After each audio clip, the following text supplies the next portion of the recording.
Hello everyone, welcome back to my channel. आज आम्ही आलो आहे हडिंबा देवी टेम्पलला। हडिंबा देवी टेम्पल हे मनालीपासून 1.5 ते 2 किलोमीटरच्या अंतरावर आहे।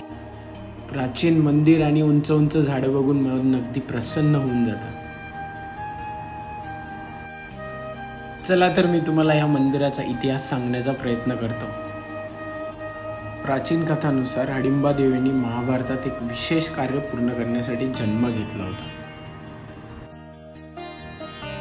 पांडव अज्ञातवासात असताना भीमाची भेट हडिंबा देवी सोबत झाली। ते हडिंबा देवीचा भाऊ हडिंब याला बिलकुल पसंत नव्हते। हडिंबा आणि भीमामध्ये खूप दिवस युद्ध चालल्यानंतर भीमाने हडिंबाचा पराभव केला आणि माता कुंतीने हडिंबा देवी आणि भीमाला आशीर्वाद देऊन त्यांचं लग्न केलं। परंतु माता कुंतीने हे लग्न एका अटीवर पार पाडलं, ते म्हणजे दोघे एकच वर्ष सोबत राहू शकतील। आणि ठीक 1 वर्षानंतर त्यांना घटोत्कच नावाचा पुत्र प्राप्त झाला। हा घटोत्कच म्हणजेच ज्यांनी महाभारतामध्ये खूप महत्त्वाची भूमिका पार पाडली आहे कौरवांची सेना मारण्यामध्ये।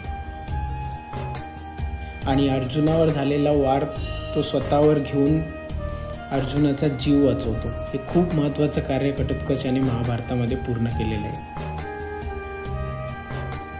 घटोत्कचच्या बलिदानानंतर श्रीकृष्णाने माता हडिंबा आणि घटोत्कच यांना वरदान दिले की येत्या काळामध्ये तुमचं हे बलिदान वाया जाणार नाही। यानंतर माता हडिंबाने आपलं राक्षसी रूप त्याग करून कुल्लूमध्ये खूप वर्ष तपस्या केली।